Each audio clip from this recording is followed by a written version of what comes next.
बिस्मिल्लाहिर्रहमानिर्रहीम। हमारे साथ हैं लंदन से खालिद अचलोदी साहब। उनसे पाकिस्तान की आज की सियासी सूरत हाल के हवाले से बात करते हैं। जैसा कि कल सुप्रीम कोर्ट के चीफ जस्टिस साहब की तरफ से हुक्म दिया गया, एक केस की समाअत की गई कि इंतखाबात हों, ज़रूर हों। सदर के साथ मुशावरत की बात की गई कि इलेक्शन कमीशनर वहाँ पे जाए। 8 फरवरी को इंतखाबात उसके मुताबिक होने जा रहे हैं, उस पर बात करेंगे। साथ ही काजी फैसल साहब की तरफ से ये कह दिया गया कि इस पर बहस नहीं होगी, कोई मीडिया में इस पर बात नहीं करेगा। इस पर बाद में बात करते हैं, पहले ये बात कर लेते हैं। आज ही सुबह मियाँ वाली एयर बेस पर हमला हुआ है, वहाँ पे दहशत गर्दी हुई है, 3 तैयारों को नुकसान पहुँचाया गया है। ये पाकिस्तान के फाइटर तैयारे हैं। एक बाउज़र को भी नुकसान पहुंचाया गया है। 3 दहशतगर्द मारे गए हैं, बल्कि दूसरी खबर के मुताबिक तो 6 दहशतगर्द मारे गए हैं। आखिरकार ये दहशतगर्दी कहाँ से आ गई? दहशतगर्दों के क्या मकासद हो सकते हैं? खालिद लोधी साहब, आप हमें ज़रा इस बारे में आगाह कीजिए, फरमाइए, ज़रा बताइए। अस्सलाम वालेकुम जी। देखें जी, जैसे ही इलेक्शन की तारीख का ऐलान हुआ है, उसके साथ ही पाकिस्तान के अंदर ये दहशतगर्दी की नई लहर आ गई है। जैसा कि आप बता रहे हैं, मियाँ वाली एयर बेस पर दहशतगर्दों ने कार्रवाई की है, जिसके नतीजे में हमारे एयरफोर्स के जहाज तबाह हुए हैं और कुछ तनसीबात को नुकसान पहुंचा है। और इससे पहले बलूचिस्तान में भी हमारे फौजी जवान जो है शहीद हुए हैं। ये देखने की बात है कि जब भी पाकिस्तान के अंदर सियासी अमल शुरू करने के लिए कोई बात होती है तो दहशतगर्दी के ये मसाइल खड़े हो जाते हैं। और इसका खोज लगाना चाहिए कि आखिर इसके मुज़ावरात क्या है, इसके पीछे कौन है। और ये इंतहाई अफसोसनाक सूरत हाल है पाकिस्तान की ये जी। अच्छा, तो ये काजी फैसल साहब ने एक तो ये ऐलान करवा दिया इंतखाबात के हवाले से, दूसरा उन्होंने कह दिया इसके ऊपर अगर किसी ने शकूक व शुबात का इजहार किया तो हुदैबिया पेपर मिल हमारे सामने केस है, उसमें भी उन्होंने ऐसा ही आर्डर दिया था।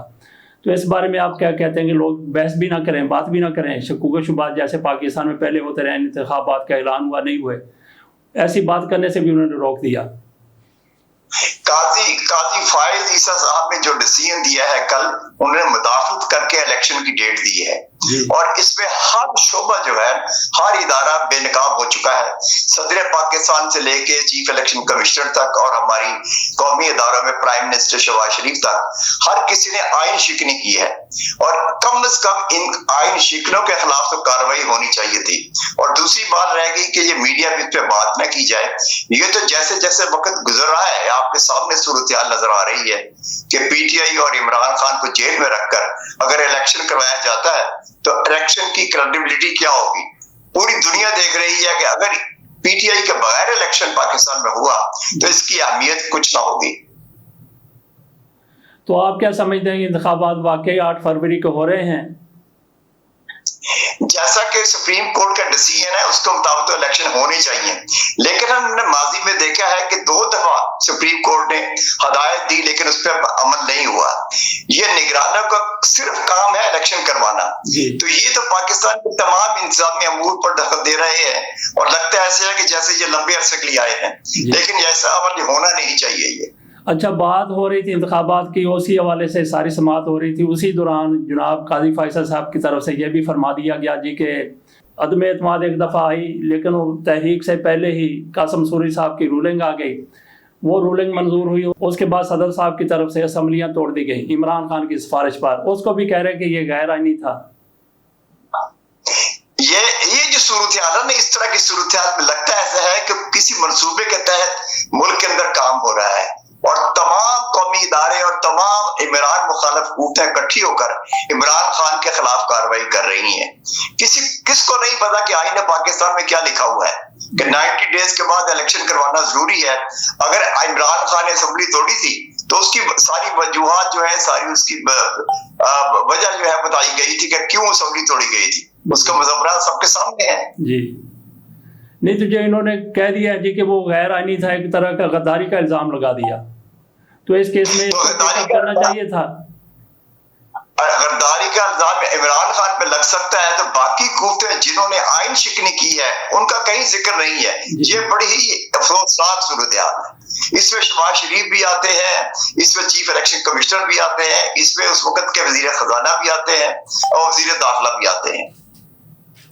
अच्छा, तो आपको वहाँ पे बैठे हुए क्या नज़र आ रहा है कि वाकई आप इंतखाबात हो जाएंगे? क्योंकि आपने ये बताया कि पहले भी सुप्रीम कोर्ट की तरफ से 2 दफ़ा ऐसा ही हुक्म दिया गया था, लेकिन उस पर अमल नहीं हुआ। तो आज की सुप्रीम कोर्ट बहुत ज़्यादा ताकतवर नज़र आती है, या कोई पस मंज़र जो हालात हैं वो कोई तब्दील हुए हैं? मुझे तो सुप्रीम कोर्ट में ऐसा लग रहा है कि ये भी एक इदारों के साथ मिलकर खेल रहे हैं, क्योंकि जब तक पूरी सूरत हाल क्लियर नहीं होगी, सबसे बड़ा इलेक्शन का जो हिस्सा है ना जी, वो इमरान खान के ऊपर मोहित है। जब तक पीटीआई को फ्री हैंड नहीं देंगे, उस वक्त तक यकीन नहीं आएगा कि पाकिस्तान में ये इलेक्शन करवा रहे हैं। अच्छा, फ्री हैंड मिलता हुआ नजर आ रहा है या नहीं नजर आ रहा है? क्योंकि वज़ीर आज़म साहब की तरफ से आज कहा गया है जी कि इमरान खान की पार्टी पर पाबंदी नहीं, वो इंतखाबात में हिस्सा ले सकते हैं। वो इसी तरह से मुर्तज़ा सोलंकी साहब वो भी ऐसी बात करते हैं जी कि वो तहरीक इंसाफ हिस्सा ले सकती है। ये बयानात की हद तक तो हमारे सामने अमली तौर पर आपको नजर आता है ऐसा ही होगा?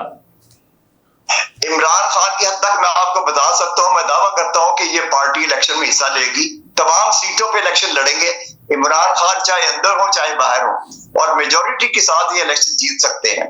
लेकिन इसके लिए इनको खुला मैदान मिलना चाहिए। जब तक नहीं देंगे गैर जानेदार होकर, तो हमें यकीन नहीं आएगा इसके ऊपर। अच्छा, इमरान खान की कोई रिहाई का इम्कान नजर आ रहा है? क्योंकि जो दरखास्त इनकी तरफ से दी गई है साइफर में जमानत के हवाले से, वो दरखास्त एक्सेप्ट कर ली गई है कि उस पर समाअत होगी।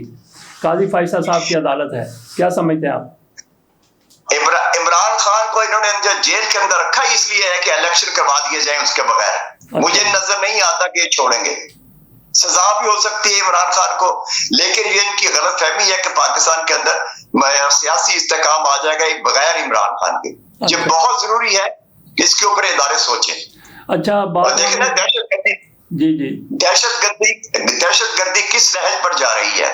होना इस वक्त ये चाहिए कि तमाम सियासी लोगों को इकट्ठा किया जाए और पाकिस्तान के दिफा के लिए, पाकिस्तान के मुस्तकबिल के लिए पाकिस्तान के अंदर इस्तेकाम पैदा किया जाए। खालिद साहब, बहुत बहुत शुक्रिया आपका। आपके साथ इंशाल्लाह हमारी बात होती रहेगी।